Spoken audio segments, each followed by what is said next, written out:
Okay, hi. So this question is about rate of increase. It says in a certain chemical process, a substance is being formed, and t-minutes after the start of the process, the mass m grams of the substance present is increasing at a proportional to 50 minus m whole thing square, and they have given the boundary conditions, which is when t equals to 0, m is 0 and dm by dt is 5.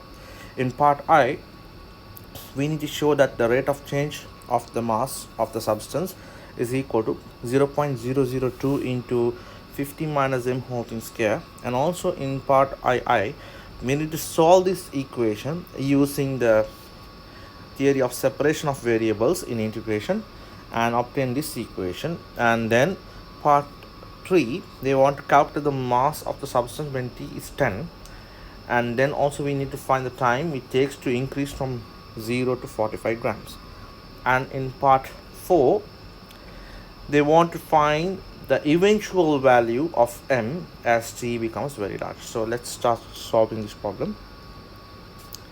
So in the first part, we know they have provided that dm by dt is proportional to 50 minus m whole thing square. So when there's a proportional sign, we can get rid of it by equating it with a constant k times 50 minus m whole thing square. Now we could use the boundary conditions. They say when t is 0, m is 0, and dm by dt is 5. So 5 equals to k times 50 square, so which means k is 5 over 2500, and that means 0.002. So that's the value. Therefore we can say dm by dt is equal to 0.002 times 50 minus m whole thing square. So this is the differential equation we need to show. In part 2, we need to solve this. So I'm going to collect the likely terms to one side. So 50 minus m whole thing square can be brought into the left side like this. So it becomes 50 minus m to the power of minus 2 dm equals to 0.002 dt. Now I can integrate it from both sides. And also we need to remember that integration of ax plus b to the power of n dx, this is ax plus b to the power of n plus 1 over n plus 1 into a.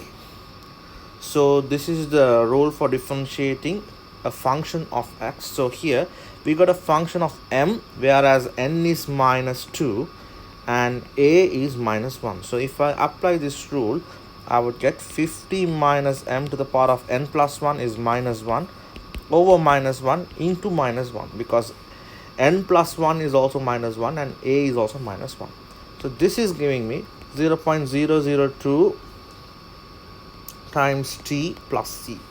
So I can simplify this further. This minus 1 into minus 1 becomes 1, and this power of minus 1 will make it 50 minus m equals to 0.002 t plus c. And now I'm free to use the boundary conditions once again. So let's take this off. I'm free to use the boundary conditions once again.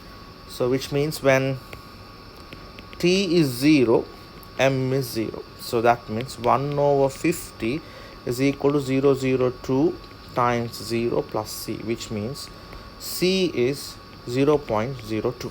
So I can write this 1 over 50 minus m is equal to 0.002 t plus 0.02. So we can multiply the whole thing by 1000 to get rid of the decimal values. So which means 50 minus m equals to 2t plus 20. So you can take the reciprocal of this. 50 minus m over 1000 is equal to 1 over 2 times t plus 10, which gives you 50 minus m is equal to 500 over t plus 10. So now finally we can get the answer. M is equal to 50 minus 500 over t plus 10. So this is what we have to obtain over here. 50 minus 500 over t plus 10. Yeah, I think so we have got that value, 50 minus 500 over t plus 10. So in part 3, if you go back to part 3, they want to find the value of m when t is 10. So when t is 10, we can say m is equal to 50 minus 500 over 20. So m is equal to, this should be 25 grams. And also in the same part of the question, they want to find the time it takes for the mass to increase from 0 to 45. So when m is 45, we know 45 equals to 50 minus 500 over t plus 10. So 500 over t plus 10 is going to be 5. So t plus 10 is going to be 500 over 5, which is 100, which means t is equal to 90. So they haven't given a particular unit. It's t is in minutes, so t is going to be 90 minutes. And also in part 4, what they say is eventual value, when what happens to m when t becomes very large.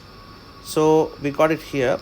M is equal to 50 minus 500 over t plus 10.